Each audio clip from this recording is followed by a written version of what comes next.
आज़ाद समाज पार्टी काशीराम के 17वें प्रबुद्ध सम्मेलन में राष्ट्रीय अध्यक्ष चंद्रशेखर आज़ाद ने रविवार को शिरकत की। सम्मेलन में हजारों की संख्या में पार्टी समर्थक मौजूद रहे और जोरदार नारेबाजी के बीच उनका स्वागत किया। मंच से संबोधित करते हुए चंद्रशेखर आज़ाद ने सरकार पर करारा हमला बोला और समाज के कमजोर वर्गों के अधिकारों की रक्षा करने का संकल्प दोहराया। उन्होंने कहा कि आज़ाद समाज पार्टी दलित, पिछड़े, मुस्लिम और समाज के कमजोर तबकों के अधिकारों के लिए संघर्षित है।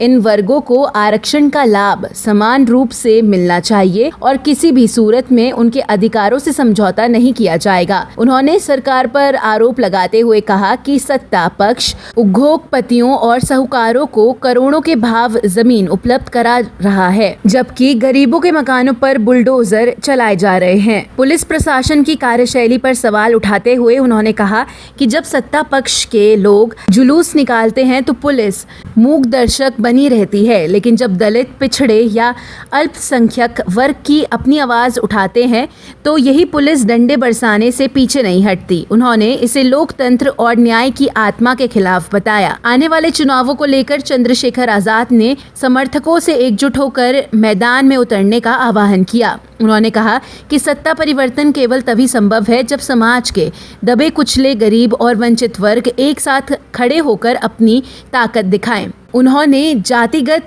और आर्थिक आधार पर जनगणना की आवश्यकता पर भी जोर दिया। उनका कहना था कि जब तक वास्तविक आंकड़े सामने नहीं आएंगे तब तक समाज के कमजोर तबकों की स्थिति का सही आंकलन नहीं हो सकेगा और न ही उनके अधिकार सुनिश्चित हो पाएंगे। भाईचारे का संदेश देते हुए चंद्रशेखर आज़ाद ने कहा कि हमारी लड़ाई किसी भी धर्म या जाति के खिलाफ नहीं है, बल्कि अन्याय और असमानता के खिलाफ है। हमें हर हाल में एकजुट रहना होगा और अपने अधिकारों की लड़ाई लोकतांत्रिक तरीके से जारी रखनी होगी। सम्मेलन के अंत में उपस्थित भीड़ ने हाथ उठाकर एकजुटता का संकल्प लिया और आज़ाद समाज पार्टी के नेतृत्व में आगामी चुनावों में मजबूती से खड़े रहने का वादा किया। 1931 में हुई थी।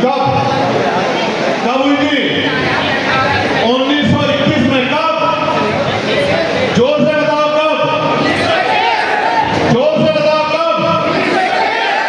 1921 में। कौन से सन में? 1921 में। तब देश किसके अधीन था? वो जनगणना किसने कराई थी? अंग्रेजों ने। किसने कराई थी? 1931 में जनगणना हुई और अंग्रेजों ने करवाई, और इसलिए करवाई कि इस गणना के जरिए ये पता लगे कि उस समय के तमाम नेतागण ये चिंता कर रहे थे, सब छोटूराम, बाबा साहब अम्बेडकर ये चिंता कर रहे थे कि हाँ, एक बहुत बड़ा तबका ऐसा भी है जिसको कोई अधिकार नहीं है, उनकी गणना होनी चाहिए और उनको उनके अधिकार मिलने चाहिए। तो सम्मानित साथियों, 1931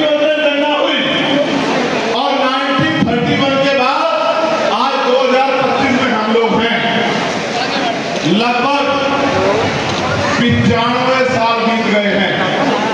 देश आजाद हुआ।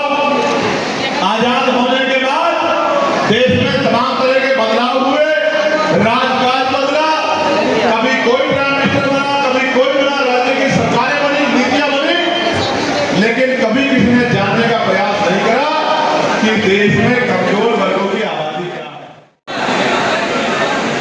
प्राइवेट किया जा रहा तमाम सरकारी नौकरियों को। क्यों किया जा रहा है समझो। ऐसा नहीं कि प्राइवेट सेक्टर के जरिए सुविधा देनी है, इसलिए प्राइवेट किया जा रहा है कि प्राइवेट नौकरी अस्थायी नहीं है, उसमें कोई गारंटी नहीं है। सरकारी में गारंटी है। सरकारी कर्मचारी काम करने से पहले कई बार सोचता है कि अगर मेरे द्वारा मुफ्ती गुजार गलत काम हो गया तो आने वाली सरकार बदलेगी तो मेरे साथ मुझे सजा दिलाने का काम करेगी, मेरे ऊपर अपराध दाखिल होगा। लेकिन प्राइवेट में कोई गारंटी नहीं है। कोई कितना बड़ा अपराध करा दो, कोई कितना बड़ा घोटाला करा दो, फिर उसको निकाल दो, निकल के अपना चला जाए, कोई जवाब नहीं पड़ेगी। इसलिए तमाम सरकारी नौकरियों को प्राइवेट किया जा रहा है और ये एक सोची समझी साजिश है। इस देश की सत्ता पे लंबे समय तक बने रहने के लिए एक सोची समझी साजिश है। और कमजोर वर्गों को सबसे बड़ा नुकसान ये है कि जो SC, ST, OBC के लोग हैं उनको सबसे बड़ा नुकसान ये है कि जो आरक्षण से उनको